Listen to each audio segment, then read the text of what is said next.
वह पथ क्या पथिक कुशलता क्या, जिस पथ पर बिखरे शूल न हो नाविक की धैर्य परीक्षा क्या, जब धारा ही प्रतिकूल न हो। बेटा ये जो हिंदी प्रदीप नामक पत्रिका है, इसका संपादन किसने किया था?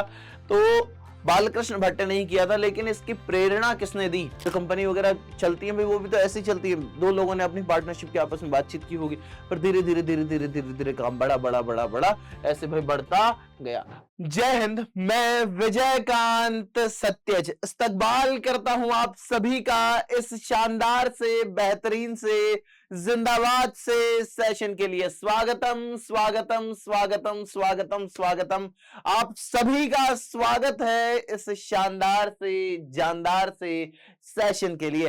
होंकार बैच के अंतर्गत आज हम बालकृष्ण भट्ट के निबंध बातचीत को पढ़ेंगे, इसकी बातचीत करेंगे भाई, बातचीत अध्याय की बातचीत करेंगे, मजा आने वाला है आज के इस चैप्टर में। आपको आपकी पुस्तिका दिगंत का ये पहला ही अध्याय है। गद्य खंड और पद्य खंड की अलग अलग हम बात कर लें तो भाई ये जो गद्य खंड है, तो वैसे भी किताब का पहला ही अध्याय है क्योंकि गद्य खंड पहले दिया गया है, तो भाई ये पहला अध्याय है, इसकी आज हम बातचीत करेंगे। बहुत मजा आएगा और शानदार निबंध भी है, पढ़ने में बहुत इंटरेस्ट भी इसे आता है और शब्दशः पढ़ाऊंगा और साथ ही साथ भाई चैप्टर तो पूरा का पूरा पढ़ाऊंगा ही, इसमें कवि परिचय भी होगा और अंतिम में इस पर आधारित अभ्यास प्रश्न भी होंगे, एमसीक्यू वाले भी और थ्योरेटिकल क्वेश्चंस भी होंगे, यानी कि एक ही क्लास संपूर्ण व्याधियों का अंत कर देगी। हर सॉल्यूशन इस क्लास से आपको मिल जाएगा। आइए शुरू करते हैं भाई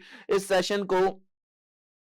ठीक है, सेशन को शुरू करते हैं। एक बार जय हिंद से कमेंट सेक्शन को भर दीजिए भाई, 10 सेकंड के लिए वीडियो को रोक के, 15 सेकंड के लिए वीडियो को रोक के कमेंट सेक्शन को भाई जय हिंद से भर दीजिए। और क्लास वैसे भी आपको बहुत शानदार लगने वाली है, तो क्लास को एक बार लाइक कर दीजिएगा। इन पंक्तियों के साथ आज के इस सेशन की शुरुआत करते हैं कि वह पथ क्या पथिक कुशलता क्या, जिस पथ पर बिखरे शूल न हो, वह पथ क्या पथिक कुशलता क्या, जिस पथ पर बिखरे शूल न हो नाविक की धैर्य परीक्षा क्या, जब धारा ही प्रतिकूल न हो। तो बेटा धाराएं तो प्रतिकूल होंगी, कभी तुम्हें मन नहीं करेगा कि यार रात के 2 बजे तक कैसे पढ़ूं, सो न जाऊं इससे बढ़िया। बेटा पढ़ना पड़ेगा, मेहनत करनी पड़ेगी, लगातार जूझना पड़ेगा, तभी जिंदगी में बेटा बेहतर करोगे। ये अगले 10-12 साल अगर मेहनत कर ली तो जिंदगी इसके बाद की स्मूथ रहेगी। बेटा मेहनत तो जिंदगी में हमेशा करनी पड़ती है, 50 साल में 60 साल में मेहनत हमेशा करनी पड़ती है। कुछ लोग ऐसा अगर तुम्हें कह रहे हैं कि 12वीं के बाद जिंदगी बहुत अच्छी हो जाएगी, एकदम तुम्हें कुछ नहीं करना पड़ेगा, तो मजे ही मजे, ऐसा नहीं है बेटा। हाँ मेहनत तो पूरे जिंदगी भर करनी पड़ती है, लेकिन इस 10-12 साल में अगर अच्छे से मेहनत कर लोगे तो उसके बाद के अगले 60 साल आपकी जिंदगी के बहुत शानदार गुजरेंगे। आइए शुरू करते हैं इस सेशन को। आज का हमारा चैप्टर है बालकृष्ण भट्ट का निबंध बातचीत। क्या नाम है बेटा इस निबंध का? बातचीत निबंध का नाम है। ठीक है भाई, बातचीत है इस निबंध का नाम। बातचीत का मतलब तो आप लोग समझते ही हैं, जैसे हम बातचीत कर रहे हैं, आप अपने दोस्त से बातचीत करते होंगे और अगला शब्द जो बोलते होंगे वो मुझे नहीं पता क्या बोलते होंगे, और छोड़ो जो भी आप बोलते हो, पर और दोस्त तो वो आत्मीयता का भाव है, वो मित्रता का भाव है, तो आप बातचीत करते हैं। कभी कभी आप बातचीत करने के लिए आतुर भी होते हैं, काश बातचीत हो जाए, ऐसा भी होता है। आइए कवि परिचय को देखते हैं। 23 जून 1844 को इनका जन्म हुआ था और निधन इनका हुआ प्यारे साथी 20 जुलाई 1914 को। लास्ट में 4-4 आ रहा है पहचान के रूप में, ये देख सकते हैं। 23 जून 1844 को तो हुआ बेटा जन्म और 20 जुलाई 1914 को इनकी मृत्यु हुई है। निवास स्थान इनका क्या था बेटा? इलाहाबाद उत्तर प्रदेश। ये कहां रहते थे? इलाहाबाद उत्तर प्रदेश में ये रहा करते थे। और इनकी माता का नाम है पार्वती देवी।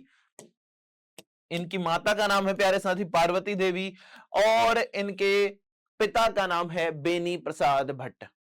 तो माता है पार्वती देवी और पिता है बेनी प्रसाद भट्ट। पिता एक व्यापारी थे और एक माता एक सुसंस्कृत महिला। माता कैसी थी भाई? एक सुसंस्कृत महिला थी। ठीक है। आगे देखिएगा, बालकृष्ण भट्ट के मन में अध्ययन की रुचि एवं लालसा जगाई। किसने जगाई भाई? जिन्होंने, भाई उन्हीं की माता की बात कर रहे हैं। माता कौन है? तो पार्वती देवी जी। तो पार्वती देवी जी जो कि इनकी माता है, इन्होंने इनके मन में, बालकृष्ण भट्ट के मन में पढ़ाई की जिज्ञासा जगाई, लालसा जगाई। आगे देखिएगा, शिक्षा की जब हम बात कर लें तो प्रारंभ में संस्कृत का अध्ययन 1867 में प्रयाग के मिशन स्कूल से, प्रयाग के कौन से स्कूल से बेटा? स्कूल का नाम भी ध्यान रखना है, मिशन स्कूल से एंट्रेंस की परीक्षा दी। कौन से स्कूल से दी? मिशन स्कूल से। प्रयाग के 1867 में प्रयाग के मिशन स्कूल से एंट्रेंस की इन्होंने परीक्षा दी बच्चा। वृत्ति यानी कि कार्य भाई, 1869 से 1875 तक प्रयाग के मिशन स्कूल में अध्यापन किया इन्होंने।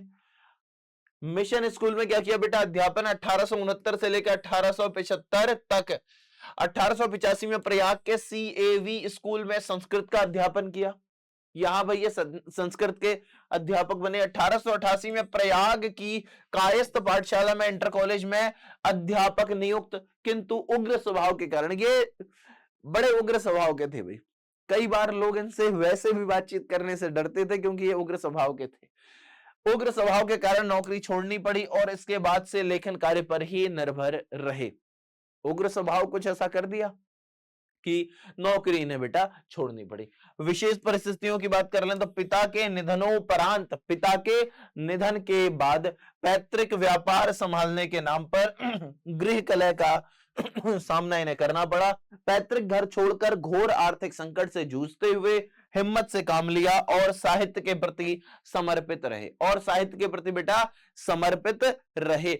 आगे देखिएगा, रचनात्मक सक्रियता की अगर हम बात कर लें तो भारतेंदु हरिश्चंद्र की प्रेरणा से हिंदी वर्धिनी सभा प्रयाग की ओर से 1877 में हिंदी प्रदीप नामक, बेटा ये जो हिंदी प्रदीप नामक पत्रिका है, इसका संपादन किसने किया था? तो बालकृष्ण भट्ट ने ही किया था, लेकिन इसकी प्रेरणा किसने दी? इसकी प्रेरणा भारतेंदु हरिश्चंद्र ने दी। भाई भारतेंदु हरिश्चंद्र की प्रेरणा से हिंदी वर्धिनी सभा प्रयाग की ओर से 1877 में हिंदी प्रदीप नामक पत्रिका का संपादन इन्होंने किया। आगे देखिएगा, इसे वे 33 वर्षों तक चलाते रहे। जो हिंदी प्रदीप पत्रिका है, इसे कितने वर्षों तक भाई? 33 वर्षों तक चलाते रहे। इसमें नियमित रूप से सामाजिक, साहित्यिक, नैतिक, राजनीतिक विषयों पर निबंध लिखते रहे। 1881 में वेदों की युक्तिपूर्ण समीक्षा की। 1881 में क्या की बेटा? वेदों की युक्तिपूर्ण समीक्षा की। 1886 में लाला श्रीनिवास दास के संयोगिता स्वयंवर, बेटा यहां से प्रश्न आ सकता है कि संयोगिता स्वयंवर किसकी रचना है, क्योंकि इस पर इन्होंने तीखी टिप्पणी लिखी थी। ध्यान रखिएगा, संयोगिता स्वयंवर 1886 में बेटा लाला श्रीनिवास दास की रचना है। संयोगिता स्वयंवर की कठोर आलोचना की। कैसी आलोचना बेटा? बहुत तीखी आलोचना इन्होंने की। जीवन के अंतिम दिनों में हिंदी शब्दकोश के संपादन के लिए श्याम सुंदर दास द्वारा काशी आमंत्रित, किंतु अच्छा व्यवहार न होने पर अलग हो गए, क्योंकि ये भी थोड़े अक्खड़ स्वभाव के थे। थोड़े भाई समझ रहे हो ना तुम? यहां भी लिखा था भाई, कैसे थे ये? थोड़े उग्र स्वभाव के, जहां तहां भिड़ जाने वाले। वहां से भी इन्हें नौकरी छोड़नी पड़ी। तो बेटा यहां भी इनका मन रमा नहीं, किंतु अच्छा व्यवहार न होने पर अलग हो गए। रचनाओं की बात कर लें तो वही उपन्यास, रहस्य कथा, नूतन ब्रह्मचारी इन्हीं की रचना है। 100 अजान एक सुजान बेटा इनकी रचना है। रचनाओं को तो बिल्कुल ध्यान रखना है। 100 अजान एक सुजान बहुत महत्वपूर्ण है। नूतन ब्रह्मचारी ये भी बहुत महत्वपूर्ण है। आगे देखिएगा, गुप्तवैरी और रसातल यात्रा, उचित दक्षिणा, हमारी घड़ी, सद्भाव का भाव, ऐसी इनकी रचनाएं हैं। लेकिन इनकी बहुत सारी रचनाएं हैं और निबंध तो इन्होंने करीब करीब 1000 लिखे बच्चा। कितने लिखे? करीब 1000 इन्होंने निबंध लिखे। आगे देखिएगा, नाटक पद्मावती, और पद्मावती बेटा इनका नाटक है, ठीक है ना। कृतार्जुनीय नाटक है। वेणी संहार इन्होंने लिखा, और शिशुपाल वध, नल दमयंती या दमयंती, ठीक है ना भाई। क्या भाई, या तो नल दमयंती कह देंगे इसे, या फिर क्या कहेंगे? दमयंती स्वयंवर, ये नाम दिया गया। शिक्षा दान, चंद्रसेन, सीता वनवास, पतित पंचम, बहुत सारी रचनाएं भाई, मेघनाद वध, कट्टर सूम की एक नकल, वृहन्नला और इंग्लैंडेश्वरी। क्या है? इंग्लैंडेश्वरी और भारत जननी, भारतवर्ष और कली, दो दूरदेशी, एक रोगी और एक वैद्य, रेल का विकट खेल। ध्यान रखिएगा, रेल का विकट खेल, बाल विवाह। बेटा जो इनकी रचनाएं हैं ये आपको ध्यान रखनी होंगी, ये जो नाटक हैं आपको ध्यान रखने होंगे। पद्मावती है, कृतार्जुनी है, वेणी संहार है, शिशुपाल वध है, नल दमयंती है। बेटा इसके लिए अलग से कोई तरीका नहीं है, ये आपको याद रखनी होगी, मेहनत करनी होगी। यहां से कवि परिचय से आपकी परीक्षा में प्रश्न आएंगे ही आएंगे, ध्यान रखना। और मैं भी लास्ट में क्वेश्चन पूछूंगा बच्चा, तो ध्यान रखिएगा। बाल विवाह इन्हीं की रचना है। प्रहसन की बात कर लें तो प्रहसन में इन्होंने लिखा है, प्रहसन भी लिखने का एक तरीका है बच्चा। जैसा काम वैसा परिणाम, नई रोशनी का विष, आचार विडंबन आदि। निबंध की बात कर लें बेटा तो 1000 के आसपास निबंध, जिनमें से 100 के ऊपर बहुत महत्वपूर्ण। निबंध कितने लिखे? 1000 के आसपास निबंध इन्होंने करीब लिखे, और जिनमें से 100 तो अति महत्वपूर्ण है। 100 कैसे है बेटा? अति महत्वपूर्ण। भट्ट निबंध माला नाम से 2 खंडों में एक संग्रह प्रकाशित भी इनका है, भट्ट निबंध माला। अच्छा जल्दी से एक बार कमेंट करके बताओ, कमेंट करके बताना, कमेंट भर जाना चाहिए इसी बात से। पॉज करके बता देना कि इन्होंने कौन सी पत्रिका का संपादन किया था। बालकृष्ण भट्ट ने एक पत्रिका निकाली थी भारतेंदु हरिश्चंद्र के सुझाव पर। भारतेंदु हरिश्चंद्र ने एक सुझाव दिया था, प्रस्ताव रखा था, इनके प्रस्ताव पर एक पत्रिका इन्होंने निकाली थी। वीडियो को पॉज करो और जल्दी से लिखो कमेंट सेक्शन में, कौन सी थी वो पत्रिका, नाम बताओ। बेटा कान खींचूंगा, जल्दी से। क्या? जल्दी से बोलो, जल्दी से कमेंट सेक्शन में लिख दो। और सन 1877 की वो बात है, 1877 में उन्होंने वो पत्रिका निकाली थी। बेटा मैं नहीं बताऊंगा नाम, मैं तो बता चुका हूं, मैं अब नहीं बताऊंगा, मैं तो जाके चेक करूंगा कमेंट सेक्शन।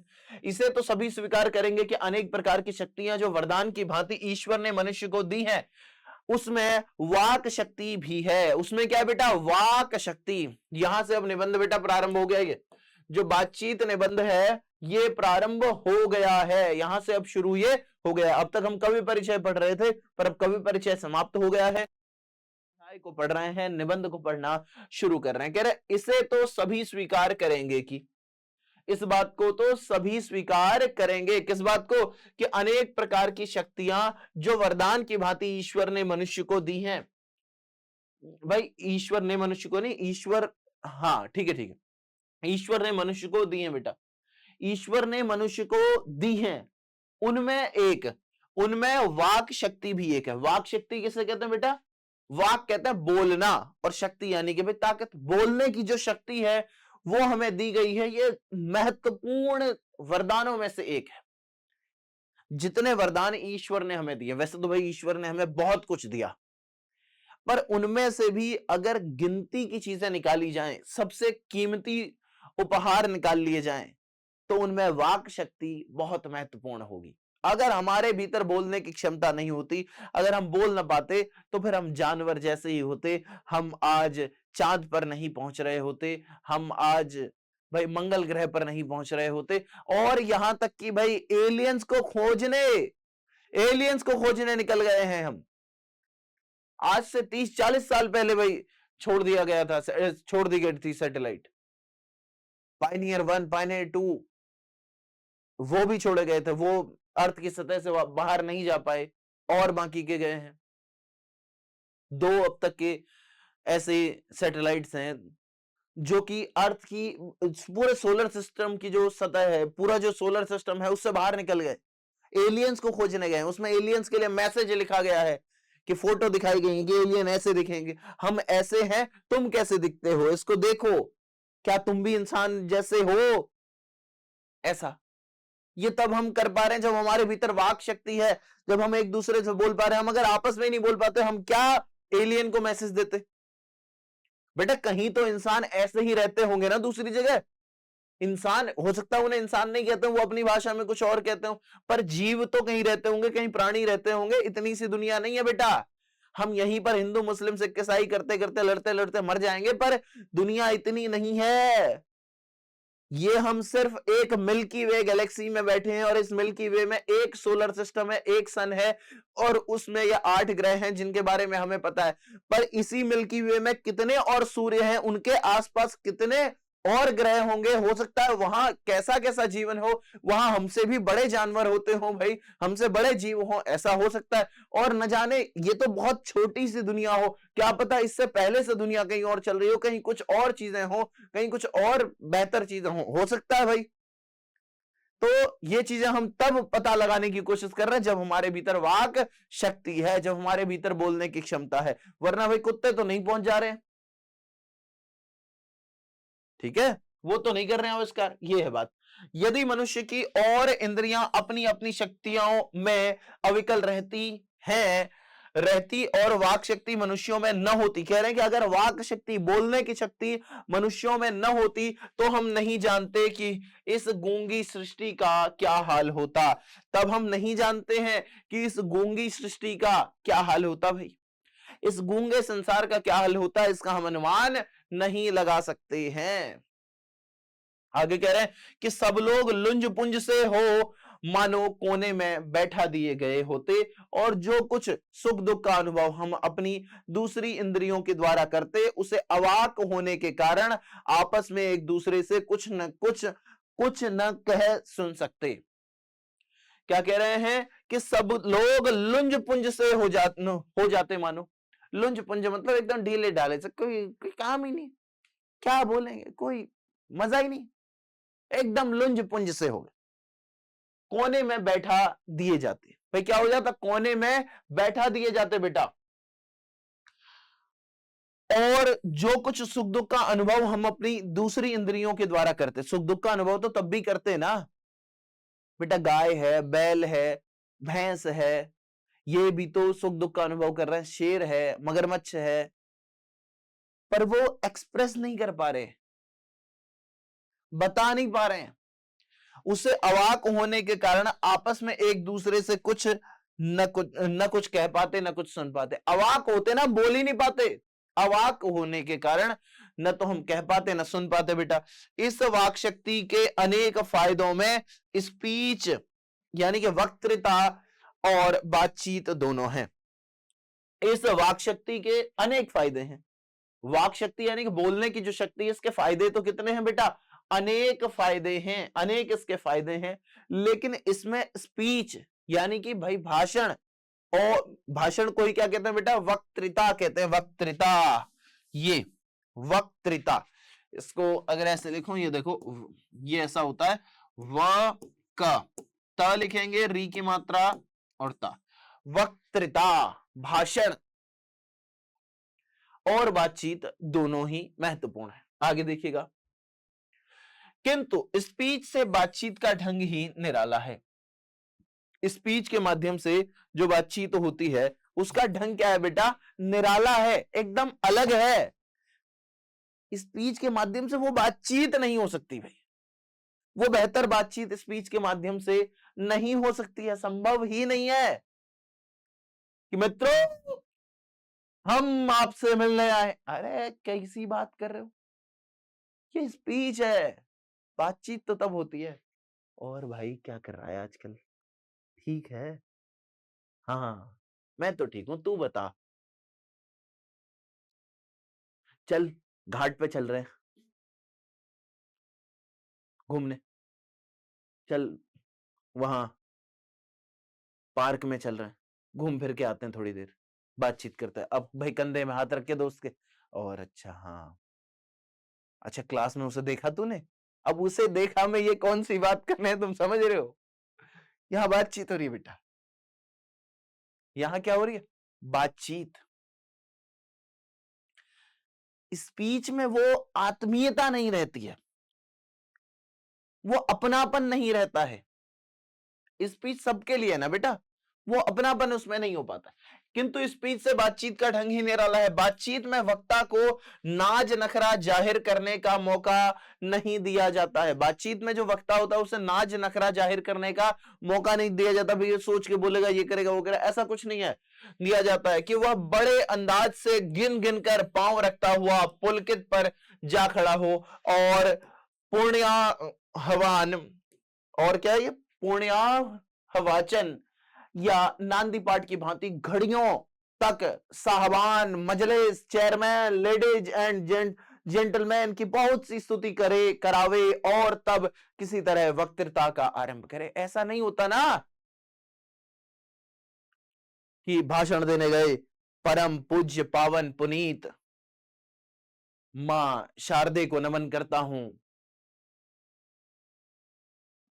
मुख्य अतिथि महोदय को नमन करता हूं, प्राचार्य महोदय यहां विराजमान हैं, उन्हें नमन करता हूं, सभी गुरुजन वृंदों को नमन करते हुए, उनके चरण स्पर्श करते हुए और अपने सभी छोटे बड़े भाई बहनों को प्रेम प्रेषित करते हुए 26 जनवरी की यानी कि गणतंत्र दिवस की बहुत बहुत बधाइयां देता हूं कि जो भरा नहीं है भावों से, बहती जिसमें रसधार नहीं, वह हृदय नहीं है, पत्थर है जिसमें स्वदेश का प्यार नहीं।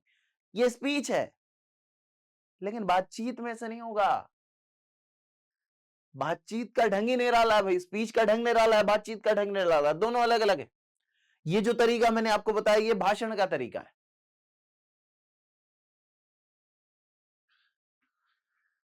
ठीक है ना। उसमें क्या होता है कि भाई जैसे यहां किया ना मैंने कि भाई नांदी पाठ की तरह क्या होगा भाई, साहबान मजलिस सभी का एकदम खातिरदारी कि यहां मुख्य अतिथि महोदय पधारे हुए हैं, माननीय एमएलए साहब जो भी उनका नाम है पधारे हुए हैं, माननीय जिलाधिकारी महोदय के कर कमल यहां विराजमान हैं, ऐसे इस तरीके से। ठीक है ना।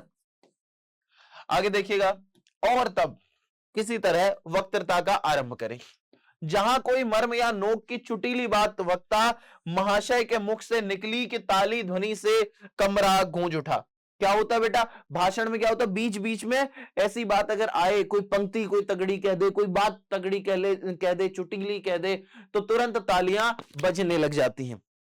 मेरा तो यह होता था जब मैं भाषण देता था, तो जो बात सच भी है, आगे तुम देखोगे, ये अगली पंक्ति पढ़ो, यही सच मैंने भाई अपने स्कूल लाइफ में बहुत ही किया। इसलिए वक्ता को खाम खा, क्योंकि मैं भाषण बहुत ज्यादा दिया करता था, लगभग हर फंक्शन में मेरा भाषण तय रहता था, इसलिए वक्ता को खामखा ढूंढकर, खाली भी ढूंढकर क्या, कोई ऐसा मौका अपनी वक्तृता में लाना ही पड़ता है कि जिसमें करतल ध्वनि अवश्य हो। जिसमें क्या हो, तो करतल ध्वनि अवश्य हो, ऐसा होना ही होना चाहिए बीच बीच में। जैसे 26 जनवरी की बात कर रहे थे कि लेकिन आज भारत का संविधान रो रहा है, संविधान कह रहा है कि मैं घायल हूं, क्षत विक्षत हूं, अपनी नब्ज टटोल रहा हूं, मैं घायल हूं, क्षत विक्षत हूं, अपनी नब्ज टटोल रहा हूं, मैं भारत का संविधान हूं, लाल किले से बोल रहा हूं, मैंने काले दिन देखे हैं जब दिल्ली गुजरात जले हैं, मैं दंगों में जला पड़ा हूं, मुझे निठारी नाम मिला है, खूनी नंदी गाम मिला है, माथे पर मजबूर लिखा है, सीने पर सिंगूर लिखा है, अरे गर्दन पर जो दाग दिखा है वो लश्कर का नाम लिखा है, मैं भारत का संविधान हूं, लाल किले से बोल रहा हूं। अब यहां पर 2 सेकंड का पॉज लो, 3 सेकंड का पॉज लो, अपने आप ही ताली बजेगी, यह तय बात है। यह भाषण देने वाले की कला है कि वो कब कब ताली बजवाए। जैसे अगर मैं भाषण देने आ जाऊं किसी दिन, भाई बिहार तुमसे मिलने आएंगे, किसी प्रोग्राम में मिलने आएंगे, तुम पहले से बता देना सर इस मिनट पर इस मिनट पर इस मिनट पर ताली बजवा देना, बेटा ताली बजवा दूंगा, उतने उतने मिनट पर, तय बात रही। यह भाषण देने वाले की कला होती है, उसे करना पड़ता है ये खामखा। इसलिए वक्ता खामखा ढूंढकर कोई ऐसा मौका अपनी वक्तृता में लाना ही, वक्तृता में भाई जो वक्ता होता है उसे लाना ही पड़ता है जिसमें करतल ध्वनि अवश्य हो, जिसमें भाई तालियां बजें। आगे देखिएगा, वहीं हमारी साधारण बातचीत का कुछ ऐसा घरेलू ढंग है, जो हमारी साधारण बातचीत होती है उसका ढंग कैसा होता है बेटा, कुछ घरेलू ढंग ऐसा है कि उसमें न करतल ध्वनि का कोई मौका होता है, न तो उसमें क्या होती है बेटा कोई करतल ध्वनि होती है। कोई ऐसा है कि तालियां बजेंगी, मम्मी एक गिलास पानी दे दो, ताली बजाएंगी क्या मम्मी? हाँ, लेकिन मम्मी तब ताली बजा सकती हैं व्यंग्यात्मक ताली, जब ऐसे बहू कह दे मम्मी एक गिलास पानी ला देना। मम्मी कहेगी वाह बेटा वाह, सास की सेवा करने के बजाय सास से ही पानी मंगाया जा रहा है। ये तो वो सास है जो मूर्ख है। जो समझदार सास है, जो घर को जोड़ के रखना चाहती है, लो बेटा पानी लाके दे दिया। अब पानी लाके दे दिया, लेकिन उसके बाद खीर बनवा ली उससे। बेटा आज खीर खाने का सा मन कर रहा है, और उस दिन तूने बनाई थी ना वो खीर, और क्या बनाई थी बहू, बहुत अच्छी बनाई थी उस दिन, वही वाली खीर खानी है तेरे हाथ की। ये है दिमागदार सास। और वो है खड़ूस सास जो लड़ रही है कि सास की सेवा करने की बजाय पानी मंगवा रही, वो खड़ूस है। अब देखो, वही हमारी साधारण बातचीत का कुछ ऐसा घरेलू ढंग है कि उसमें एक करतल ध्वनि का कोई ऐसा मौका नहीं होता, न लोगों के कह कह उड़ाने की कोई बात ही रहती है। भाई ऐसे तो नहीं है कि हम उसमें लोगों की बेइज्जती करते ही करते हैं, ऐसा नहीं होता। हम दो आदमी प्रेम पूर्वक संलाप कर रहे हैं, कोई चुटीली बात आ गई, हंस पड़े। हम दो लोग आपस में बातचीत कर रहे हैं, प्रेम पूर्वक भाई संलाप कर रहे हैं। क्या कर रहे हैं? संलाप। बेटा संलाप सामान्यतया दो ही लोगों के बीच में होता है, दो के बाद अगर तीसरा जुड़ जाए तो वो बात नहीं रहती बेटा। हम दो आदमी प्रेम पूर्वक संलाप कर रहे हैं, कोई चुटीली बात आ गई, हंस पड़े। कोई चुटीली बात आ गई, कोई मजेदार बात आ गई तो भाई हंस भी पड़े। ठीक है। मुस्कुराहट से होंठों का केवल फड़क उठना ही इस हंसी की अंतिम सीमा है। और अगर ऐसे हो, इतना हंसी है, पर्याप्त है ये कि सामने वाले ने ये बात कही, तो ये बातचीत है। अच्छा आपने कभी ऐसी वाली बातचीत की है कि कोई बाइक चला रहा है और एक बंदा पीछे बैठा है। अब बाइक चलाते हुए पता नहीं उसे कैसा परम ज्ञान आता है कि वो उस टाइम जरूर कुछ ना कुछ बात करेगा। अच्छा तुझे पता है ऐसा? फिर पीछे वाले, और वो चल रहा है 70 की स्पीड में, पीछे वाले के पास आवाज ही नहीं जा रही। पीछे वाले कह रहा हाँ हूं पीछे वाला बस इतना ही कहता है। ये होता है वार्तालाप। केवल फड़क उठना ही हंसी की अंतिम सीमा है। स्पीच का उद्देश्य सुनने वालों के मन में जोश और उत्साह पैदा कर देना। जैसे अभी मैंने स्पीच का एक उदाहरण सा आपको दिया, तो कहीं ना कहीं आपको उसे सुन के जोश सा लगा होगा। ठीक है ना? वहीं पर अगर मैं कह देता कि यूनानिमस रूमा, सब मिट गए जहां से, कुछ बात है कि हस्ती मिटती नहीं हमारी, और कुछ लोग कहते हैं कि हिंदू खतरे में है। हिंदू कोई खतरे में नहीं है, हमारी संस्कृति न कभी मिटी थी न कभी मिटेगी। यूनान मिस्र रोमा, कहा गया है कि यूनान मिस्र रोमा सब मिट गए जहां से, कुछ बात है कि हस्ती मिटती नहीं हमारी।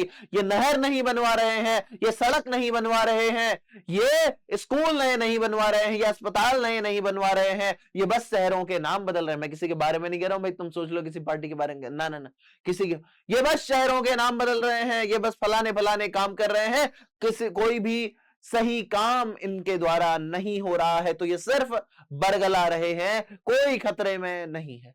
ऐसा ये भाषण है, ऐसा होता है भाई। ये स्पीच ऐसी होती है, जोश और उत्साह से उत्साह पैदा कर देते। घरेलू बातचीत न रमाने का, घरेलू बातचीत मन रमाने का ढंग है। घरेलू बातचीत से क्या होता है भाई? मन रमता है, मन लगा रहता है। घर में अगर तुम किसी दिन अकेले हो, एकदम बोरियत बोरियत से फील हो रही है, पर घर में दो लोग हो, पता ही नहीं लगता कब टाइम कट गया। उसमें स्पीच की वह संजीदगी बेकदर हो धक्के खाती फिरती है। उसमें क्या होता है भाई? स्पीच की जो संजीदगी होती है वो नहीं रहती। जब हम आपसी बातचीत करते हैं, वो फिर उसमें भाई संजीदगी बेकदर हो धक्के खाती रहती, मतलब स्पीच अलग बात हो गई भाई। स्पीच में वो आत्मीयता नहीं है, और जो आपसी बातचीत है उसमें आत्मीयता है। जहां आदमी की ही अपनी जिंदगी मजेदार बनाने के लिए खाने पीने चलने फिरने आदि की जरूरत है, वहां बातचीत की भी उसको अत्यंत आवश्यकता है। जैसे भाई खाने पीने की जरूरत है, पहनने चलने की जरूरत है, वैसे ही कैसी जरूरत है बेटा? बातचीत की भी जरूरत है। अगर बातचीत करने कोई ना मिले तो इंसान परेशान हो जाए, पागल हो जाए कसम से। और वो भी वो कि जो लगातार बोलता हो, बहुत बोलता हो, और उसको ऐसा हो जाए कि यार वो हफ्ता भर भी उसे बोलने के लिए न मिले। एक ही दिन 24 घंटे भी अगर उससे कहा जाए कि आपने बोलना नहीं है, परेशान हो जाएगा आदमी। वही बात, बातचीत भी उसको अत्यंत आवश्यक, बातचीत की भी उसको अत्यंत आवश्यकता है। जो कुछ मवाद या धुआं जमा रहता है वह बातचीत के जरिए भाप बनकर बाहर निकल उड़ता है। जो मवाद या फिर जो धुआं जमा रहता है, यानी कि हमारे मन के भीतर कहीं कुछ बुरे विचार होते हैं, कहीं से हम परेशान होते हैं, डिप्रेशन होता है, दिन भर की थकान होती है, वो सब धुआं जो जमा होता है सब बातचीत के माध्यम से भाप बनकर निकल जाता है। बातचीत के माध्यम से सब निकल जाता है भाई। जैसे आप थके हुए हो, ठीक है, या आप बहुत परेशान हो, बहुत परेशान चल रहे हो, पर आपने अपने दोस्त के साथ साझा कर लिया, जो आपका बेस्ट फ्रेंड है, सबसे बढ़िया दोस्त, उसके साथ साझा कर लिया, तो आपको ऐसा लगेगा कि हाँ हाँ, अब थोड़ा रिलैक्स था, अब थोड़ा दिमाग शांत हुआ, आहा, ऐसा वाला फील होता है, वो चीज है। कह रहे कि चित्त हल्का और स्वच्छ हो, परम आनंद में मग्न हो जाता है। चित्त कैसा हो जाता है बेटा? हल्का और स्वच्छ हो जाता है, परम आनंद में मग्न हो जाता है। बातचीत का भी एक खास तरह का मजा होता है। जिनको बातचीत करने की लत पड़ जाती है वे इसके पीछे खाना पीना भी छोड़ देते हैं। अपना बड़ा हर्ज कर देना उन्हें पसंद आता है, पर वे बातचीत का मजा नहीं खोना चाहते। पर वे बेटा बातचीत का मजा नहीं खोना चाहते हैं। जैसे मम्मी कह रही है कि खाना खा ले, और लड़का लगा हुआ है, खाना खा लिया बाबू ने? अब वो लगा है बेटा, मम्मी कह रही है खाना खा ले, पराठे बने, मम्मी बस आ गया, मैं अभी आ रहा हूं। उसे बातचीत करने में मजा आ रहा है, उसे बेटा क्या आ रहा है? बातचीत करने में मजा आ रहा है, आनंद आ रहा है। तो वो कई बार खाने पीने तक को छोड़कर बैठते हैं भाई। अपना बड़ा हर्ज कर देना उन्हें पसंद आता है, पर वे बातचीत का मजा नहीं खोना चाहते। रॉबिन्सन क्रूसो का किस्सा बहुधा लोगों ने पढ़ा होगा, जिसे 16 वर्ष तक मनुष्य मुख देखने को भी नहीं मिला। किसके मुख से किस्सा सुनने को मिला भाई? रॉबिन्सन क्रूसो के मुंह से एक किस्सा सुनने को। रॉबिन्सन क्रूसो का किस्सा बहुधा लोगों ने पढ़ा। रॉबिन्सन क्रूसो का किस्सा है बेटा कि 16 वर्ष तक मनुष्य मुख देखने को भी नहीं मिला। कुत्ता बिल्ली आदि का जानवरों के बीच में रहकर 16 वर्ष के उपरांत उसने फ्राइडे के मुख से एक बात सुनी। किसके मुंह से बेटा? उसने ये बात किसके मुंह से सुनी? फ्राइडे। फ्राइडे एक कोई व्यक्ति है, उसके मुंह से उसने बात सुनी, फ्राइडे के मुंह से बात सुनी। यद्यपि उसने अपनी जंगली बोली में कहा था, पर उस समय रॉबिन्सन को ऐसा आनंद हुआ मानो उसने नए सिरे से फिर से आदमी का चोला पाया। उसके बाद उसे कैसा लगा? रॉबिन्सन क्रूसो को ऐसा लगा जैसे कि उसे नए सिरे से जिंदगी मिल गई है, नए सिरे से उसके जीवन की शुरुआत हो रही है, उसे ऐसा लगा। ठीक है भाई, इससे सिद्ध होता है कि मनुष्य की वाक शक्ति, यहां क्र नहीं है बेटा, ये वाक इतना ही है, वाक शक्ति में कहां तक लुभा सकने की ताकत है। वाक शक्ति में भाई बहुत ताकत है ना, जो वाक की शक्ति है, जो ताकत है, वो बहुत बलशाली है। जिनसे केवल पत्र व्यवहार है, कभी एक बार भी साक्षात्कार नहीं हुआ, उन्हें अपने प्रेमी से बातें करने की कितनी लालसा रहती है। आजकल तो ये पत्र व्यवहार वाला सिस्टम नहीं चलता है, पहले चला करता था। आज व्हाट्सएप आ गया, फेसबुक आ गया, और इंस्टाग्राम, और क्या क्या होता है बेटा, स्नैपचैट, और फलाना फलाना जो कुछ भी होता। आज इतने तरीके आ गए कि पत्र व्यवहार जैसी चीजें नहीं रही प्रेमी प्रेमिकाओं के बीच, पहले हुआ करती थी। जिनसे केवल पत्र व्यवहार है, कभी एक बार भी साक्षात्कार नहीं हुआ, उन्हें अपने प्रेमी से बात करने की कितनी लालसा रहती है, कब मिलें हम, कब बात करें। अपना आभ्यंतरिक भाव दूसरे पर प्रकट करना और उसका आशय आप ग्रहण कर लेना शब्दों के ही द्वारा हो सकता है। अपना आभ्यंतरिक भाव यानी कि अपने मन के भीतर का जो भाव है वो दूसरे तक प्रकट करना और उसका आशय आप ग्रहण कर लेना शब्दों के द्वारा ही हो सकता है। भाई सच है, जब तक मनुष्य बोलता नहीं तब तक उसका गुण दोष प्रकट नहीं होता। जब तक मनुष्य बोलता नहीं भाई, जब तक वो बातचीत नहीं करेगा तब तक उसका गुण दोष प्रकट नहीं होता है। जैसे शादी के लिए जब बातचीत होती है वर पक्ष और वधु पक्ष के बीच में, शुरुआत में तो वो ऐसे होते हैं कि लड़का राम है और लड़की सीता। बाद में पता लगता है कि लड़का रावण है और लड़की मंदोदरी है। ये चीज बाद में पता लगती है, क्योंकि देखो दूध का धुला तो कोई नहीं है, सब एक जैसे ही है। जब कुछ टाइम बातचीत होती है तब पता लगता अरे ये तो ऐसा है गुड़ गोबर। पर फिर तब तक उसको भी पता लग जाता है कि ये भी ऐसी ही है। पर फिर 16 के 16 गुण मिल जाते हैं, क्या मैं भी खत्म ये भी खत्म, चलो ठीक है, ऐसा। मतलब भाव समझो तुम, भाव बस, बाकी किसी को भाव मत दो, बस भाव समझो। उसका गुण दोष प्रकट नहीं होता भाई, जब तक कोई बातचीत नहीं करता तो तब तक गुण दोष प्रकट नहीं होता, बोलने से ही गुण दोष प्रकट होता है। बेन जॉनसन का यह कथन, यह कहना है कि बोलने से ही मनुष्य के रूप का साक्षात्कार होता है, बहुत ही उचित जान पड़ता है। जो असल साक्षात्कार है मनुष्य के रूप का, वो बोलने से ही होगा, दिखने से नहीं होगा भाई, दिखने से नहीं होगा। अब दिखने से मैं बहुत स्मार्ट हूं, मैं हूं नहीं मुझे पता है, मैं वैसे कह रहा हूं कि जैसे दिखने से मैं बहुत स्मार्ट हूं, पर मेरे विचार बहुत गंदे हैं, मुझे बातचीत करने का तरीका ही नहीं आता किसी से, तो क्या मैं बहुत बेहतर व्यक्ति हूं? नहीं भाई। पर दिखने का अगर ठीक ठाक नहीं भी हूं, जैसा मर्जी भी हूं, पर अगर मेरा व्यवहार अच्छा है, बातचीत अच्छी है, तो मैं ठीक व्यक्ति कहलाऊंगा ना भाई। असल साक्षात्कार कब होगा? बातचीत करने के बाद ही होगा। आगे देखिएगा, इस बातचीत की सीमा दो से अधिक वहां तक रखी जा सकती है जहां तक उसकी जमात, मीटिंग या सभा न समझ ली जाए। या बातचीत की सीमा दो से लेकर वहां तक रखी जा सकती है, 2 से 3 हो सकते हैं, 4 हो सकते हैं, 5 हो सकते हैं, 6 हो सकते हैं, लेकिन यह सीमा वहीं तक बढ़ानी चाहिए जहां तक यह भीड़, मीटिंग या फिर सभा न समझ ली जाए। कि ऐसा ना हो कि मीटिंग चल रही है, सभा चल रही, फिर बातचीत नहीं होती। मीटिंग में मीटिंग जैसी ही बातचीत होती है, वहां सभा में भाई अलग तरीके की बातचीत होगी, वहां आम बातचीत नहीं होगी ना, मेरे और आपके बीच में संलाप हो रहा है वो अलग है, लेकिन मीटिंग में अलग तरीके की बातचीत होगी। आगे देखिएगा, एडिशन का मत है कि असल बातचीत सिर्फ दो व्यक्तियों में हो सकती है। यह मत बहुत महत्वपूर्ण है बेटा। एडिशन का मत है कि, ऐसे देख लो जी, एडिशन का मत है कि असल बातचीत सिर्फ दो व्यक्तियों में हो सकती है। कितने व्यक्तियों में हो सकती है बेटा? असल बातचीत सिर्फ दो व्यक्तियों में ही हो सकती है। जिसका तात्पर्य यह हुआ कि जब वे आदमी, जिसका तात्पर्य क्या हुआ बेटा कि जब वे आदमी, यह जिसका तात्पर्य यह हुआ कि जब दो आदमी होते हैं तभी अपना दिल एक दूसरे के सामने खोलते हैं। जब दो आदमी होंगे तभी दिल खोल के बातें होंगी, लेकिन अगर कोई तीसरा व्यक्ति आ जाएगा तो कुछ बात छुप जाएंगी, कुछ बातें वैसी नहीं होंगी जैसी पहले होती, या वो आपस में बात करते। अब तुमने बीच में जाके टांग अड़ा दी तो अब वो टॉपिक बदल देंगे, छोर बदल देंगे बातचीत का, पर तुम्हें उस बातचीत में बिल्कुल वैसे तो साझा नहीं करेंगे जैसे दो लोगों के बीच में हो सकती थी।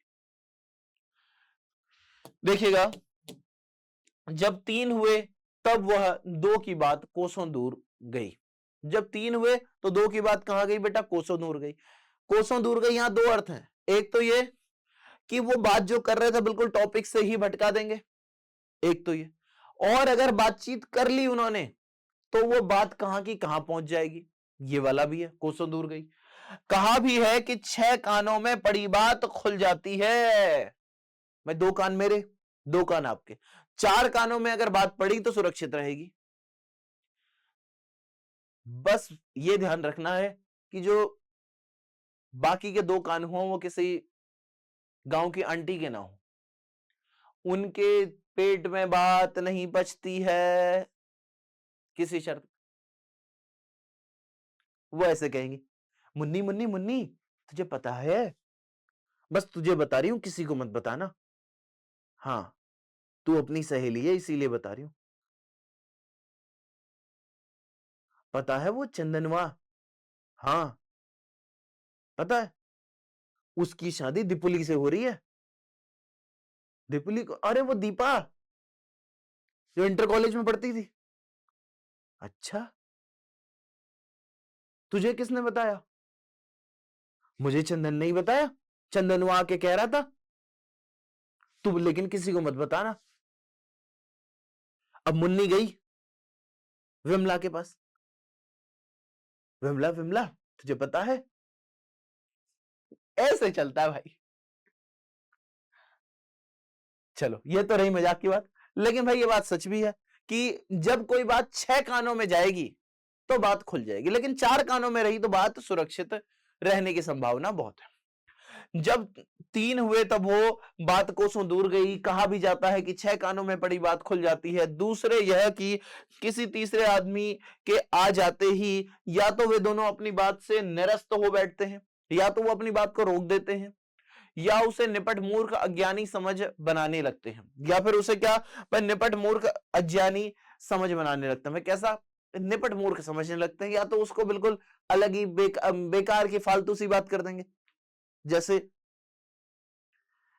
तुझे पता है, मतलब एकदम फालतू, बिल्कुल जिसका कोई सिर पैर ही नहीं।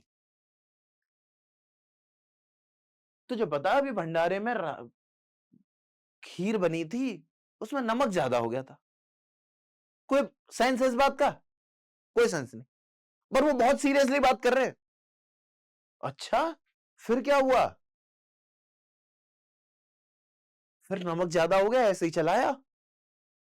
ओहो, थोड़ी मिर्च डाल देनी थी, टेस्ट ठीक हो जाता। कोई सेंस नहीं है। सामने वाले को खाली पागल तेरे से क्या बात करें हम 2 बात कर रहे थे, तू बीच में आया क्यों?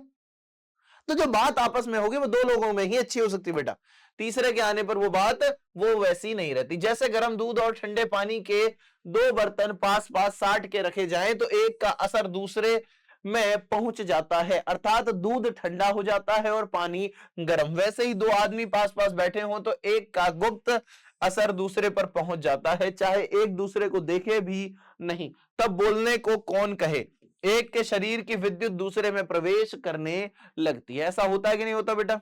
2 लोग पास पास बैठेंगे तो एक दूसरे की बातें पता लग ही जाती हैं, धीरे धीरे धीरे धीरे पता लग ही जाती है। जैसे एक गर्म बर्तन और एक ठंडा बर्तन रखेंगे पास पास तो उन दोनों की ऊष्मा आपस में भाई बदलेगी, जो ठंडा है वो गर्म हो जाएगा, जो गर्म है वो ठंडा हो जाएगा। ऐसा जब पास बैठने का इतना असर होता है तब बातचीत से कितना अधिक असर होगा।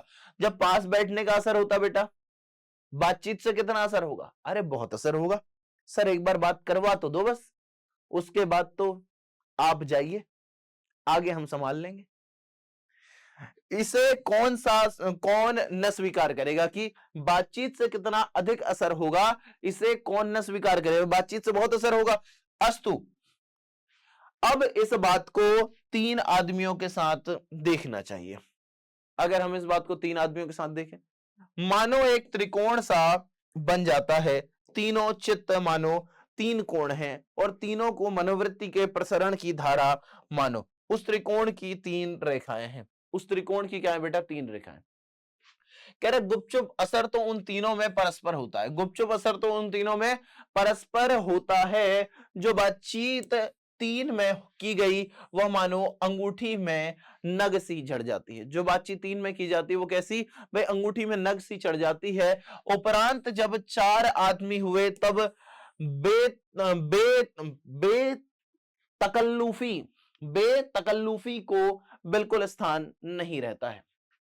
बेतकल्लुफी को स्थान बिल्कुल भी नहीं रहता। भाई 4 आदमी हो गए अब तो आगे खुल के बातें न होंगी। जब 4 आदमी हो जाएंगे तो बेतकल्लुफी के लिए स्थान नहीं रहेगा और बातें खुलकर नहीं होंगी। बच्चा जो कुछ बातचीत की जाएगी वह फॉर्मेलिटी, गौरव और संजीदगी के लच्छे में सनी हुई होगी। जो कुछ भी बातचीत होगी वो कैसी होगी? फॉर्मेलिटी वाली होगी। मान लो तुम दोनों दोस्त आपस में कुछ प्लानिंग बना रहे थे, या एक और कोई मिल गया, उसमें 3 लोग अब मिलके कोई प्लानिंग बना रहे थे, बहुत खास प्लानिंग कि 20-20 रुपए तुमने इकट्ठे किए, चाउमीन खा के आएंगे 60 रुपए की। दूसरा कह रहा नहीं, चाउमीन तो 30 रुपए में हो जाएगी, 30 रुपए के मोमो भी खाएंगे, चाउमीन और मोमो मजा आ जाएगा। कह रहा हाँ ठीक है। ये उनकी प्लानिंग हो रही। अब भाई चौथा आदमी आ गया, वो चौथे के साथ शेयर करेंगे ना?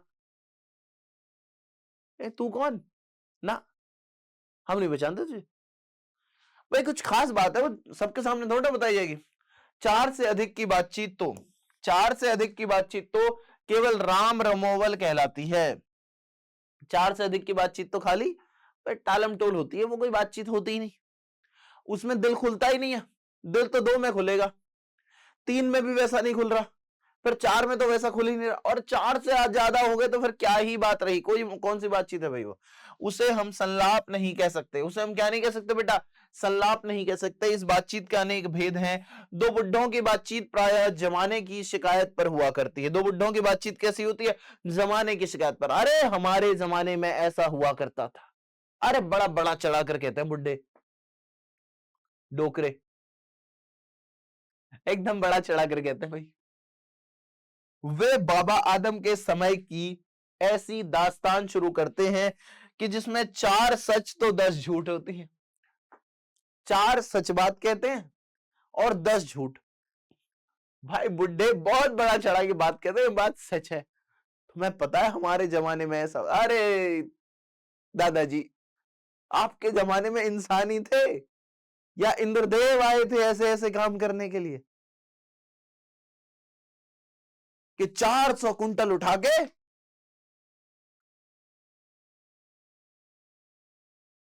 चला जाता था वो आदमी। अरे 400, यहां 1 कुंटल नहीं उठ रहा, 2 उठा लेगा, 3 उठा, 400 कुंटल भाई गाड़ी है वो। इंसान ही है क्या है? तो बूढ़े डोगरे ऐसे ही बात करते हैं। एक बार उनकी बातचीत का घोड़ा छूट जाना चाहिए, एक बार बस बुढ़ों की बातचीत का घोड़ा छूट जाना चाहिए, फिर तो भाई वो रुकते नहीं। पैरों बीत जाने पर भी अंत न होगा। प्रायः अंग्रेजी राज्य प्रदेश और पुराने समय की रीति नीति का अनुमोदन और इस समय के उस सब भांति लायक नौजवानों की निंदा। जो नौजवान होते हैं, बुढ़े ये बहुत करते हैं कि आजकल के नौजवानों में कहां वो ताकत रही, कहां आजकल के नौजवान जिम्मेदार रहे। अरे ताऊ जी, जब आप इस उम्र में थे तब आप भी भटक ही रहे थे। हम्म, तब आप भी इधर उधर देख रहे थे, तब आपके भी ऐसी ही स्थिति थी।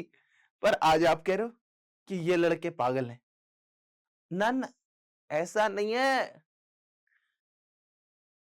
तो लायक नौजवानों के, और ये जो नौजवान है जब ये बुढ़े हो जाएंगे, ये भी ऐसी बात। हमारा जमाना, तुम आज के लोगों को देख लो जो अभी करीब करीब भाई 35 साल के हैं, उनको क्रिकेट के आज के प्लेयर्स में मजा नहीं आ रहा। वो 35-40 के जो हो गए हैं, जो तब क्रिकेट देखना शुरू कर रहे थे या तब देख रहे थे, वो कह रहे हैं जो गांगुली खेलता था वो आज कोई खेल ही नहीं सकता। ऋषभ पंत की क्या बात है, गिलक्रिस्ट जो छक्के मारता था, वीरेंद्र सहवाग के खेलने में क्या आनंद था। अजीत अगरकर गजब का प्लेयर। और ऐसे ही भाई अनिल कुंबले, कपिल देव, जो उनके जमाने के हैं। तो वो आज के क्रिकेटरों को कुछ समझते नहीं है, कहेंगे अब तो पिच छोटी हो, अब तो ग्राउंड छोटा हो गया, अब तो कोई भी छक्के मार देगा। तब मार के दिखाते जब वेस्ट इंडीज के इतने तगड़े तगड़े बॉलर थे। ऐसा ये चीज नौजवानों की निंदा उनकी बातचीत का मुख्य प्रकरण होता है। तो सबके अलग अलग बातचीत होते, पढ़े लिखे हुए तो शेक्सपियर, मिल्टन, मिल और स्पेंसर जी पर नाचा करेंगे, इन पर भाई वो बातचीत किया करेंगे अगर पढ़े लिखे हुए तो। और पढ़े लिखे नहीं हुए तो ऐसी वाली बातचीत क्या करेंगे। अपनी लियाकत के नशे में चूर हम और हम चुनी दीगरे नेस्त अक्खड़पन की चर्चा छेड़ेंगे। दो हम सहेलियों की बातचीत का कुछ जायका ही निराला है। और जो हम सहेलियां होती हैं, हम सहेलियां मतलब साथ की जो सहेलियां होती हैं, उनकी बातचीत का अलग ही जायका होता है भाई, उनका अलग ही टेस्ट होता है। कि रस का समुद्र मानो उमड़ा चला आ रहा है, इसका पूरा स्वाद उन्हीं से पूछना चाहिए जिन्हें ऐसों की रस सनी बात सुनने को कभी भाग्य लड़ा हो। मुझे नहीं पता भाई तुम्हारा ऐसा भाग्य सना है कि नहीं, तुम्हारा ऐसा भाग्य कभी हुआ है कि नहीं कि दो सहेलियां आपस में बात कर रही हो और तुम बिहारी लाल कवि की तरह ऐसे देख रहे हो, कैमरा लेके पहुंच गए, वहां नायक और नायिका की आपस में बातचीत चल रही है और यहां ये लिख रहे हैं कहत नटत रीजत खीजत मिलत खिलत लजियात। अरे भाई बातचीत करने दो उन्हें यार, अपना प्रेम चलाने दो। पर ना, बिहारी कह रहे मैं तो कविता लिखूंगा, मैं तो जी पंक्ति लिखूंगा। आगे देखिएगा, दो बुढ़ियों की बातचीत कैसी होगी बेटा? दो बुढ़ियों की बातचीत का मुख्य प्रकरण बहू बेटी वाली हुई तो अपनी बहुओं या बेटों का गिला शिकवा होगा, या वे बिरादराने का कोई ऐसा ऐसा ऐसा भाई राग छेड़ेंगी, ऐसा रम रसरा छेड़ बैठेंगी कि बात करते करते अंत में भाई क्या, तो खोड़े दांत निकाल लड़ने लगेंगी। बुढ़ियाएं कैसा करेंगी भाई? या तो अपनी बहू बेटी की बात करेंगी, उनके गिले शिकवे की बात करेंगी, या बिरादराने को पूरे गाली देंगी, और अंत में तो एकदम दांत अड़ाने लगती हैं, अरे देव। तो लड़कों की बातचीत, खिलाड़ी हुए तो अपनी अपनी तारीफ करने के बाद वे कोई सलाह गांठेंगे जिससे उनको अपनी शैतानी जाहिर करने का पूरा मौका मिले। स्कूल के लड़कों की बातचीत का उद्देश्य अपने उस्ताद की शिकायत या तारीफ या अपने सहपाठियों में किसी के गुण अवगुण का कथोपकथन होता है। आप लोग बताना, जब सबसे जिगरी दोस्त से मिलते हो, कैसी बातचीत होती है तुम्हारी? कुछ विशेष शब्दों को छोड़ के बाकी की बातचीत बताना, विशेष शब्द छोड़ के, ठीक है ना, वो नहीं बताना, बाकी सब बताना। पढ़ने में कोई लड़का तेज हुआ तो कभी अपने सामने दूसरे को कुछ नहीं गिनेगा। पढ़ने में कोई लड़का तेज हुआ तो अपने सामने किसी को कुछ नहीं आकेगा, भाई ये क्या है, कौन है ऐसा, टॉपर तो मैं हूं। आगे देखिए, सुस्त और बोधा हुआ तो दबी बिल्ली का सा स्कूल भर को अपना गुरु ही मानेगा। जो सुस्त और बोधा हुआ भाई बच्चा, एकदम सुस्त बच्चा होगा तो पूरे स्कूल को क्या मानेगा? गुरु मानेगा भाई। आगे कह रहा है, इसके अलावा बातचीत की और बहुत सी किस्में हैं। इसके अलावा बातचीत की किस्में बहुत सारी भाई, बहुत सारे तरीके हैं बातचीत के। जैसे कह रहा है कि राजकाज की बात, व्यापार संबंधी बातचीत, दो मित्रों में प्रेमालाप इत्यादि। हमारे देश में अशिक्षित लोगों में बतकही होती है। हमारे देश में अशिक्षित लोगों में क्या होती है बेटा? बतकही होती है। लड़की लड़के वालों की ओर से एक एक आदमी बिचवई होकर दोनों में विवाह संबंध की कुछ बातचीत करते हैं। दोनों में क्या करते हैं बेटा? विवाह संबंध की कुछ बातचीत करते हैं। ये तो दलाल गजब की बातचीत करते हैं। अगर लड़का 10,000 रुपए कमाता होगा तो ये क्या कहेंगे जब बातचीत कराते हैं? अजी लड़का 40,000 रुपए पाता है, 40,000 रुपए सैलरी है लड़के की, और अगर लड़के के पास मान लो 1.5 बीघा जमीन है, क्या कहेंगे? अरे जमीन की तो चिंता ही मत करो जी, 25 बीघा जमीन है, 25, वो भी हाईवे के पास। अच्छा, वो कह रहा है 1.5 बीघा है ना, 25 बीघा जमीन है, वो भी हाईवे के पास। अब आप समझ लो जी हाईवे के पास की जमीन कितनी महंगी है। गाड़ी, अरे गाड़ी तो है ही जी, पर फिर भी आप दे दोगे तो अलग बात है। अब बिचौलिया दहेज भी तो मांगेगा, हरामी होता है एक नंबर का। गाड़ी तो है जी, पर थोड़ी पुरानी सी हो गई है। एक बार एक दोस्त ने मेरे से कहा, यही वो यही बिहार का ही था, कह रहा था कि हमारे यहां दहेज ऐसे नहीं मांगते। मैंने कहा यार तुम्हारे यहां दहेज यार बहुत मांगते हैं, खोल खोल के, है ना, ऐसे नहीं मांगते। मैंने कहा कैसे मांगते हैं फिर? कह रहा है ये कहते हैं कि लड़के के शौक शुक पूरे कर देना। क्या कहते हैं? लड़के के शौक शुक पूरे कर देना। अच्छा जी, क्या शौक है लड़के के? अब सुनो तुम, लड़के के शौक क्या है? लड़का गाड़ी चलाना जानता है, बता रहे कि लड़का गाड़ी चलाना जानता है, मतलब गाड़ी देनी है। हाँ, 4 चक्का चला लेता है। अब 4 चक्का चला लेता मतलब बेटा बाइक मत देना, 4 चक्का देना। 4 चक्का चला लेता है, और बाकी घर भर का छोटा मोटा सामान वामान देख लेना, ऐसी चीजें आखिर आपकी बेटी के पास ही रहनी है। और थोड़ी इज्जत रख लेना, थोड़ा कैश वैश देख लेना, थोड़ा इज्जत रख लेना, बाकी कुछ नहीं। मांग कुछ नहीं रहे हम, बस इज्जत रख लेना। अच्छा जी, ये है तरीका। बेकार की बात। चलो देखो, लड़की लड़के वालों की ओर से एक एक आदमी बिचवई होकर दोनों में विवाह संबंध की कुछ बातचीत करते हैं।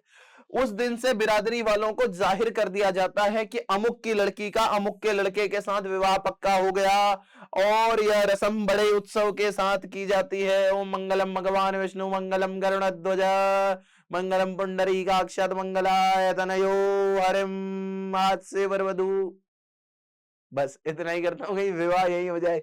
देखो, चंडू खाने की बातचीत भी निराली होती है। निदान बात करने के अनेक प्रकार और ढंग हैं। यूरोप के लोगों में बात करने का हुनर है। बेटा इस बात को अंडरलाइन कर लो अच्छे से। यूरोप के लोगों में बातचीत करने का क्या बेटा? हुनर है, हुनर। ठीक है ना। आर्ट ऑफ कन्वर्सेशन यहां तक बढ़ा है कि स्पीच और लेख, यहां से देखिएगा भाई, आर्ट ऑफ कन्वर्सेशन यहां तक बढ़ा है कि स्पीच और लेख दोनों इसे नहीं पाते। क्या कह रहे हैं? कि स्पीच और लेख दोनों इसे नहीं पाते।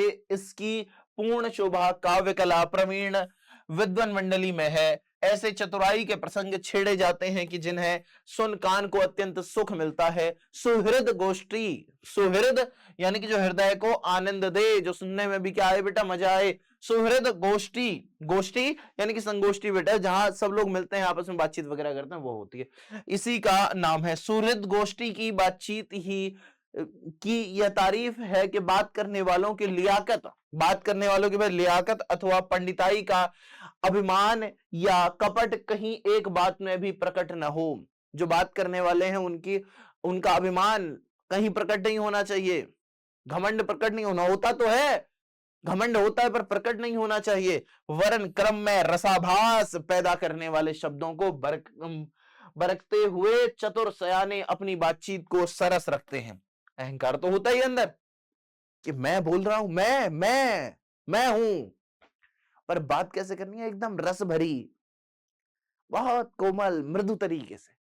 ये बात करने का तरीका है, ये गोष्ठी में बात करने का तरीका। क्योंकि सभा जैसी होती है ना गोष्ठी बेटा, वह रस हमारे आधुनिक शुष्क पंडित की बातचीत में, जिसे शास्त्रार्थ कहते हैं, कभी आवेगा ही नहीं।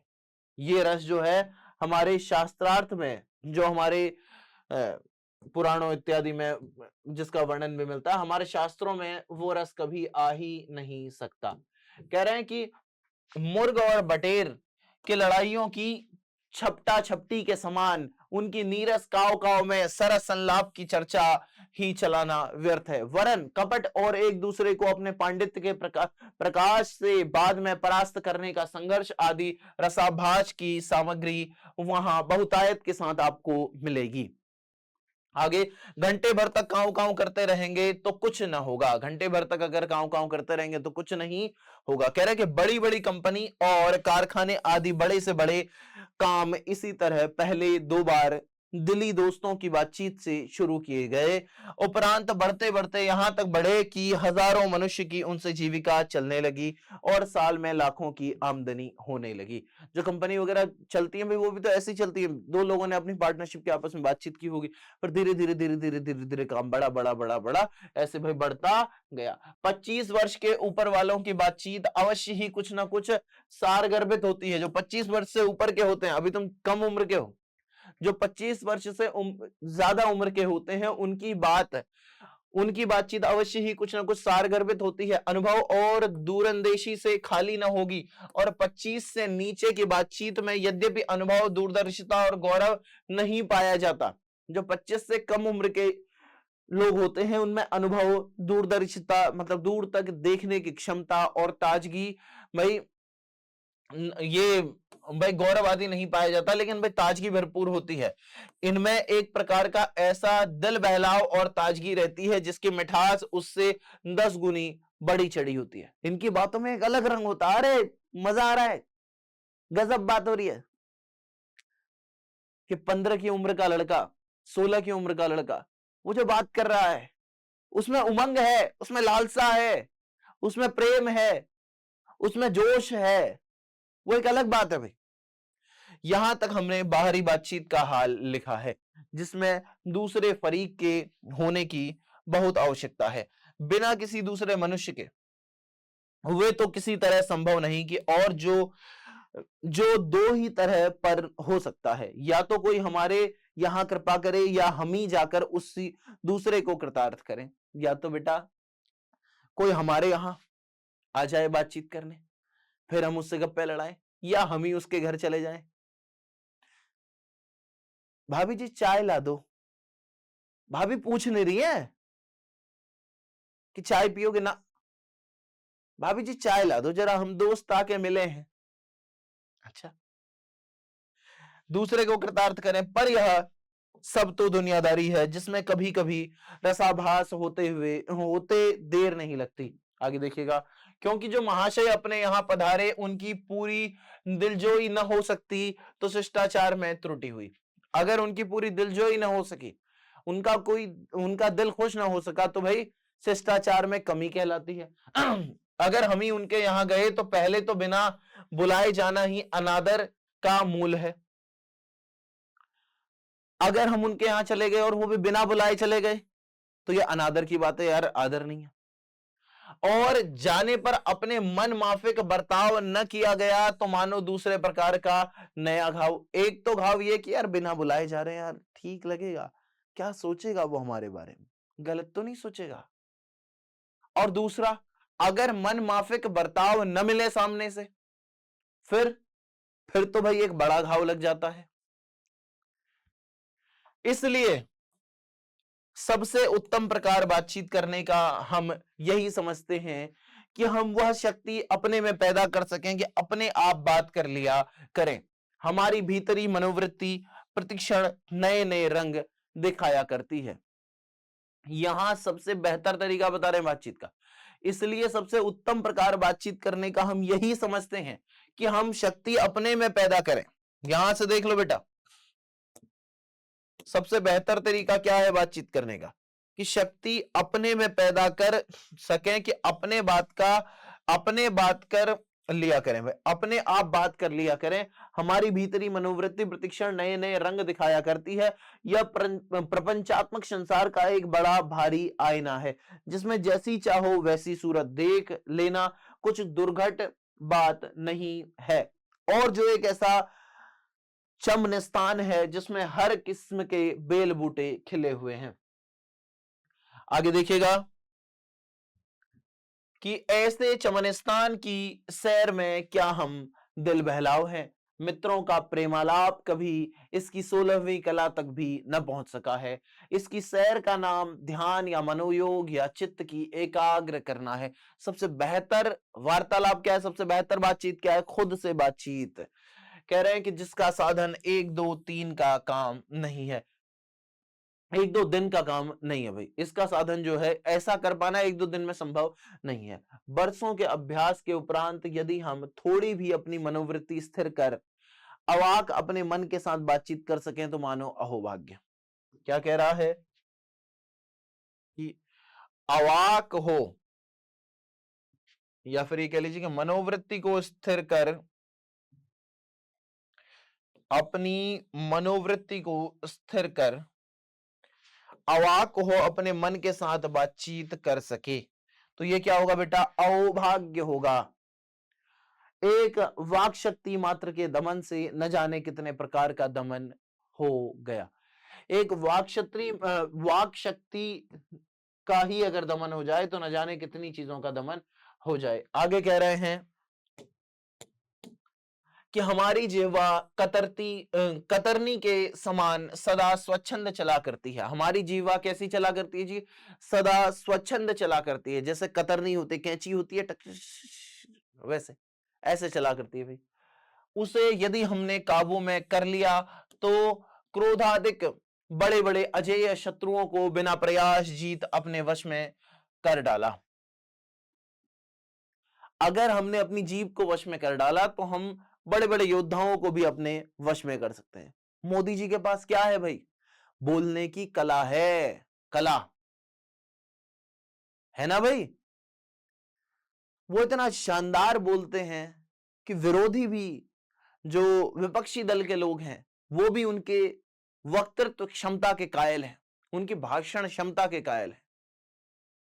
इसलिए अवाक रह अपने बातचीत करने का यह साधन, यावत साधनों का मूल है, शक्ति परम पूज्य मंदिर है, परमार्थ का एकमात्र सोपान है। कह रहे कि अपने से बातचीत करो, ये परमार्थ का एकमात्र सोपान है। सबसे बेहतर तरीका है कि खुद से बातचीत करो, क्योंकि अगर आप दूसरे से भी बातचीत करोगे तो पता नहीं है कि यार वो किस तरीके से उस बात को सोच लेगा, क्या करेगा, ये वो ऐसी भी कई बार चीजें आ जाती हैं। लेकिन खुद में जब ये बातचीत करोगे कि मैंने इस बार टॉप करना है बिहार बोर्ड में, किसी से कहोगे वो हंसेगा तुम्हारी बात, कैसी बात कर रहा है, पागल हमारे, चल तेरे बस की नहीं, रहने दे। स्कूल टॉप करना अलग बात है, बिहार बोर्ड टॉप करना अलग बात है, तेरे से नहीं होगा बुआ, तू रहने दे ना बाबू ना। लेकिन यही बात तुम खुद से करो कि मैंने करना ही करना है, माँ बाप का नाम रोशन करना है, इस बार तो गजब मेहनत कर देनी है। होगा बेटा, होगा होगा होगा होगा होगा, ध्यान रखो। लहरों से डरकर नौका पार नहीं होती, कोशिश करने वालों की कभी हार नहीं होती। नन्ही चींटी जब दाना लेकर चलती है, चढ़ती दीवारों पर 100 बार फिसलती है। मन का विश्वास रगों में साहस भरता है, गिरकर चढ़ना चढ़कर गिरना न करता है। आखिर उसकी कोशिश बेकार नहीं होती, कोशिश करने वालों की कभी हार नहीं होती। एक बार तुमसे क्वेश्चन नहीं हो रहा, 2 बार नहीं हो रहा, 3 बार नहीं हो रहा, 4 बार नहीं हो रहा, अरे फिर करो ना, 5वीं बार होगा। असफलता एक चुनौती है, इसे स्वीकार करो, क्या कमी रह गई देखो और सुधार करो। जब तक न सफल हो नींद चैन को त्यागो तुम, संघर्ष का मैदान छोड़ मत भागो तुम। कुछ किए बिना ही जय जयकार नहीं होती, कोशिश करने वालों की कभी हार नहीं होती। तो खुद से विचार करना है, खुद पर अपना संकल्प भी करना है, खुद ही से जूझना है, खुद ही से बातचीत करनी है। यह सबसे बेहतर तरीका है बातचीत का। यहां पर यह अध्याय पूर्ण हो गया। अब इस पर आधारित प्रश्न हल करेंगे। प्रश्नों को हल करने से पहले एक बार जल्दी से मुझे बता दो, जो यह बातचीत निबंध है बच्चा, ये जो बातचीत निबंध है, इसके जो लेखक हैं, इसके जो लेखक हैं बेटा, उनका नाम एक बार जल्दी से कमेंट सेक्शन में लिख दो। वीडियो को करो जल्दी से पॉज और खटाक से लिख के वीडियो को आगे बढ़ाओ। जल्दी से वीडियो को पॉज करके और लेखक का नाम लिखो, बातचीत निबंध के लेखक का नाम बिल्कुल तड़ाक से भाई लिख दो। कहां? कमेंट सेक्शन में। उसके बाद वीडियो को आगे बढ़ाना, देखूंगा मैं किस किसने लिखा है। आइए शुरू करते हैं। आशा करता हूं सभी ने लिख लिया होगा। बालकृष्ण भट्ट की रचना बातचीत क्या है? आशा करता हूं लिख लिया होगा। अब आप आगे देख रहे होंगे कि ये जो निबंध है बेटा बातचीत, ठीक है ना, ये रचना बातचीत किसकी है? तो बालकृष्ण भट्ट की है। और ये है क्या? तो बेटा ललित निबंध है। ये है क्या? ललित निबंध। आगे देखिएगा, बालकृष्ण भट्ट किस युग के निबंधकार हैं? तो ध्यान रखिएगा, ये भारतेंदु युग के निबंधकार हैं। मैंने बताया था ना कि भारतेंदु ने ही इन्हें सुझाव दिया था कि आप हिंदी प्रदीप नामक पत्रिका प्रकाशित कीजिए। तो ये उसी युग के लेखक हैं, भारतेंदु युग। भारतेंदु युग कब से कब तक चला था बेटा? 1850 से लेके 1900 ईस्वी तक चला था भारतेंदु युग, ठीक है ना। द्विवेदी युग की बात कर ले, 1900 से लेकर 1918 ईस्वी तक ये चला था बेटा द्विवेदी युग। 1916 भी कुछ लोग कहते हैं, कुछ लोग 1918 कहते हैं, ठीक है ना। और स्वातंत्र्योत्तर युग यानी कि स्वतंत्रता के बाद का युग, 1947 के बाद का जो युग होगा वो स्वातंत्र्योत्तर युग होगा। और प्रसाद युग कब से कब तक था? तो 1916 से लेके 1936 के आसपास तक, ठीक है ना। 1916 से लेके 1936 ये प्रसाद युग था। मैंने बताया आपको कि यहाँ 1916 तक भी माना जाता है और इसको 1916 से 36 पर इस तरीके से मानते हैं। ये छायावाद का युग रहा है। आगे देखिएगा, मनुष्य की बातचीत का उत्तम तरीका क्या है? बताइए, मनुष्य की बातचीत का उत्तम तरीका क्या है? भाई पोल वोल नहीं लगा रहा हूं क्योंकि ये तो वीडियो वाला सेक्शन है, ये तो रिकॉर्डिंग हो रही है, बट मैं आपको टाइमिंग भी नहीं दे रहा हूं। आप लोगों ने उत्तर देना है, ठीक है ना। आपने किसी भी क्वेश्चन का उत्तर कैसे देना बेटा? जैसे कोई भी क्वेश्चन आ रहा है, पॉज कर लो, मैं आगे एक्सप्लेनेशन दे रहा हूं, ठीक है, बढ़िया बात है, लेकिन आप क्वेश्चन को पॉज करो, उत्तर अपना कमेंट सेक्शन में टाइप करके छोड़ दो। छोड़ दिया, फिर आगे बढ़ो कि सर ने क्या बताया, फिर चेक करो, अपना उत्तर दे दो पहले। मनुष्य की बातचीत का उत्तम तरीका क्या है बेटा, कि अवाक होकर अपने से बातचीत करना। क्या करना, अवाक होकर, एकदम शांत होकर, किसी और से बातचीत ना करके खुद से बातचीत करना, ये बातचीत का सबसे अच्छा तरीका। बालकृष्ण भट्ट का जन्म कहां हुआ था, जल्दी से बोलिएगा भाई, कब हुआ था? बालकृष्ण भट्ट का जन्म कब हुआ था? कब हुआ था बच्चा? 23 जून 1884 को, 23 जून 1844 को, 20 जुलाई 1902 को, 18 दिसंबर 1834 को। कब हुआ था इनका जन्म? तो 23 जून 1844 को जन्म हुआ था। ऑप्शन नंबर बी सही है, विकल्प संख्या बी।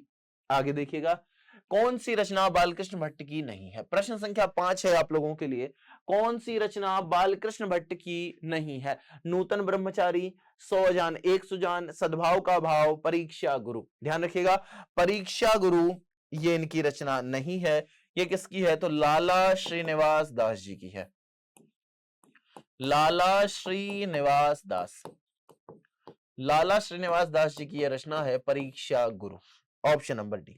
आगे देखिए, कौन सी रचना बालकृष्ण भट्ट की है? छठा प्रश्न, बोलेगा कौन सी रचना बालकृष्ण भट्ट की है? रेल का विकट खेल, कछुआ धर्म, रेणुका प्राच्य विद्या। बताइएगा प्यारे साथी, कछुआ धर्म की बात कर लें तो चंद्रधर शर्मा गुलेरी जी की रचना। चंद्रधर शर्मा गुलेरी, जिनकी एक कहानी आपके कोर्स में भी लगी है। क्या है उस कहानी का नाम? जल्दी से, उसने कहा था, उसने कहा था। और रेणुका की बात कर लें तो ये दिनकर जी की रचना है। किसकी है? ये दिनकर जी की रचना है। ध्यान रखिएगा, रेल का विकट खेल ये बालकृष्ण भट्ट जी की रचना है। आगे देखिएगा, बातचीत किस विधा की रचना है? ध है ये, ध। बातचीत किस विधा की रचना है? कौन सी विधा की रचना है बातचीत? आलोचना है, गीत है, शोध है, निबंध है। तो शुरुआत से ही हम ये चीज देखते आ रहे हैं कि ये निबंध है। बातचीत क्या है बेटा? निबंध है। एक ऑप्शन नंबर डी इसका सही है। आगे देखिएगा, बातचीत शीर्षक निबंध के निबंधकार कौन है? तो आप देख ही रहे हैं कि बालकृष्ण भट्ट जी की रचना है, तो इसके निबंधकार कौन है? बालकृष्ण भट्ट। बालकृष्ण भट्ट ने किस पत्रिका का संपादन किया था? बहुत महत्वपूर्ण है ये क्वेश्चन, आपको होमवर्क के लिए दे देता हूं मैं। ये क्वेश्चन बेटा होमवर्क के लिए दे देता हूं, इसका उत्तर आप लोग कमेंट सेक्शन में देना, महत्वपूर्ण है। PWHW क्या लिखोगे? PWHW लिखोगे और फिर आपने इसका उत्तर कमेंट सेक्शन में देना। बाकी मैंने और भी क्वेश्चंस पूछे हैं, वो PWHW नहीं है, PWHW यही है, इसका उत्तर देना आपने। हो सकता है एक आध क्वेश्चन और दे दो, पर ये तो है ही है। बालकृष्ण भट्ट ने किस पत्रिका का संपादन किया? इसका जवाब आप लोगों ने देना है। आगे देखिए, रॉबिन्सन क्रूसो को कब तक मनुष्य का मुख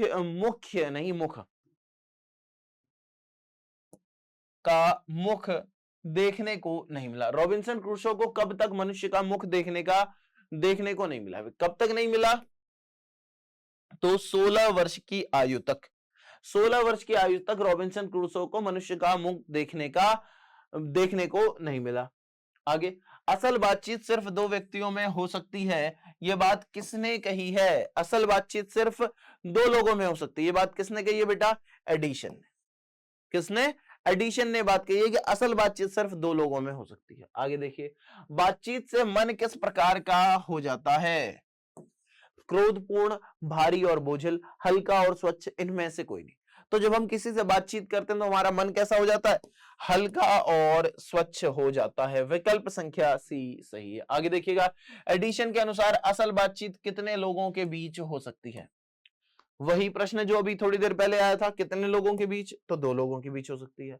बालकृष्ण भट्ट का निवास स्थान कौन सा है? जल्दी से बोलिएगा। 24वां प्रश्न, ये 14वां प्रश्न है। लखनऊ उत्तर प्रदेश, इलाहाबाद उत्तर प्रदेश, मथुरा उत्तर प्रदेश या फिर वाराणसी उत्तर प्रदेश? बालकृष्ण भट्ट का निवास स्थान कौन सा है? तो ध्यान रखिएगा, बालकृष्ण भट्ट का निवास स्थान है इलाहाबाद उत्तर प्रदेश। आगे देखिएगा, art of conversation, art of conversation, art of conversation कहां के लोगों में सर्वाधिक प्रचलित है? आर्ट ऑफ कन्वर्सेशन कहाँ के लोगों में सर्वाधिक प्रचलित है बेटा? अफ्रीका के, भारत के, यूरोप के या फिर कनाडा के? जल्दी से बताइएगा, कहाँ के लोगों में सर्वाधिक प्रचलित है? तो यूरोप के लोगों में सर्वाधिक प्रचलित है। तो ये तो रहे एमसीक्यू वाले क्वेश्चंस। अब इसके बाद आ रहे हैं आपके पास वो क्वेश्चंस जिनके उत्तर लिखने होते हैं, उनको आपने खुद से लिखना होगा बेटा। क्वेश्चंस मैं दिखा देता हूं, लेकिन इनके उत्तर आप खुद से लिखेंगे। अगर हम में वाक शक्ति न होती तो क्या होता? पूरा चैप्टर पढ़ाया है, एक एक बात बताई है, आप इसका उत्तर लिख पाएंगे, ठीक है ना? इनके उत्तर लिखना खुद से। बातचीत के संबंध में बेन जॉनसन और एडिशन के क्या विचार हैं? बातचीत के संबंध में क्या है बेटा? बातचीत के संबंध में बेन जॉनसन के क्या विचार हैं, एडिशन के क्या विचार हैं? इन्हें अध्याय पढ़ के जहां जहां कंफ्यूजन होगा तो फिर से पढ़ना और इनके उत्तर देना है। आर्ट ऑफ कन्वर्सेशन क्या है? बोलने की जो कला है उसके बारे में क्या क्या लिखा गया है, क्या क्या चीज है, वो बताएंगे आप लोग। उत्तर इनके बेटा जरूर लिख लेना, एग्जाम में बेटा पूछे जाएंगे, ठीक है ना? पूरा चैप्टर बहुत ध्यान से पढ़ा है। मनुष्य की बातचीत का उत्तम तरीका क्या हो सकता है? इनके द्वारा वह कैसे अपने लिए सर्वदा नवीन संसार की रचना कर सकता है, ठीक है ना? और इनकी व्याख्या करनी है। समझाइए बात है आपको कि हमारी भीतरी मनोवृत्ति प्रतिक्षण नए नए रंग दिखाया करती है। वह प्रपंचात्मक संसार का एक बड़ा ही आईना है, जिसमें जैसी चाहो वैसी सूरत देख लेना कोई दुर्घट बात नहीं है। इन सबको आप लोग बताएंगे। इस निबंध की क्या क्या विशेषताएं हैं, इन पर भी बातचीत करेंगे, तो इन सब के उत्तर आपने देने बच्चा। समरी क्या है इसकी? तो बातचीत की हमने पूरी बातचीत अध्याय की हमने पूरी बातचीत की, और ये चैप्टर आप लोगों ने देखा कि किसका है ये? बातचीत। भाई बातचीत क्या है? ये एक निबंध है। निबंध किसका है ये? तो बालकृष्ण भट्ट जी का, जो कि भारतेंदु युग के एक लेखक है। बालकृष्ण भट्ट कौन से युग के लेखक हैं? ये भारतेंदु युग। 1844 में इनका 1844 में बेटा इनका जन्म हुआ था। इनका जन्म हुआ था, और कहाँ निवास स्थान इनका क्या कहाँ था? तो इलाहाबाद इनका निवास स्थान था। मुख्य रूप से ये निबंधकार थे। इन्होंने 1000 से ज्यादा निबंध लिखे हैं। ये सारी बातें आपको एक एक चीज बताई हुई है, तो अध्याय को एक बार और पढ़ लीजिएगा। होमवर्क मैंने आपको दिया है PWHW मैंने एक क्वेश्चन आपको दिया है, वही आपका होमवर्क है, ठीक है ना बेटा? वही आपका होमवर्क है। मैं एक बार PWHW दिखा देता हूं आपको, ये देखिएगा। इसका भाई स्क्रीनशॉट ले लीजिए और इसका उत्तर दे देंगे कि बालकृष्ण भट्ट ने किस पत्रिका का संपादन किया है? आर्यावर्त, होंकार, हिंदी प्रदीप या फिर पंजाब केसरी, ठीक है ना? इसका क्वेश्चन नंबर नहीं है अब आपके लिए, क्वेश्चन नंबर की आपको कोई जरूरत नहीं है, इसको आप छोड़ दीजिए। बस आपने क्या लिखना है? PWHW लिखना है। क्या लिखना है बेटा? PWHW लिख के उत्तर अपना दे देना है। और क्लास कैसी लगी ये जरूर बताइएगा। पूरा सेशन जिसने देखा है वो अपनी हाजिरी जरूर लगाना कि सर मैंने शुरुआत से लेके अंतिम तक ये सेशन देखा है, और अब पूरा देख लिया है तो भाई सेशन को अब तो, अभी तक मैंने नहीं कहा बिल्कुल भी, अब एक बार सेशन को लाइक कर दो। चैनल अच्छा लग रहा है तो बेटा सब्सक्राइब कर दो, ठीक है? और अगर बढ़िया पढ़ाया है, सच में जेन्युइन पढ़ाया है, तो अपने जिगरी दोस्त जिससे आपकी बिल्कुल दिली बातचीत होती है, कम से कम उसको ये सेशन जरूर शेयर करना, और हो सके तो बाकी को भी शेयर करना। क्लास कैसी लगी ये जरूर बताइएगा। इस क्वेश्चन का उत्तर आपने जरूर देना है, ठीक है ना? क्लास कैसी लगी ये कमेंट सेक्शन में जरूर बताना है। एकदम दिल से कमेंट सेक्शन को भर देना भाई, तहलका मचना चाहिए कमेंट सेक्शन में, धाड़ धाड़ धाड़ धाड़ धाड़ धाड़ धाड़, ठीक है ना? ऐसा होना चाहिए। तो मैं लेता हूं आप सभी से विदा इस शानदार से अध्याय के बाद। इसके बाद अगला सेशन आपका होगा उसने कहा था कहानी। चंद्रधर शर्मा गुलेरी जी की कहानी है, जिसमें लहना सिंह भी एक पात्र है। बहुत गजब की कहानी होने वाली है अगली कहानी जो आएगी, तो इंतजार करिए उस कहानी का। और आज इतना ही, एंजॉय कीजिए, इनके उत्तर जरूर लिख लीजिएगा। पढ़ते रहिए, खुश रहिए, मस्त रहिए। धन्यवाद। जय हिंद।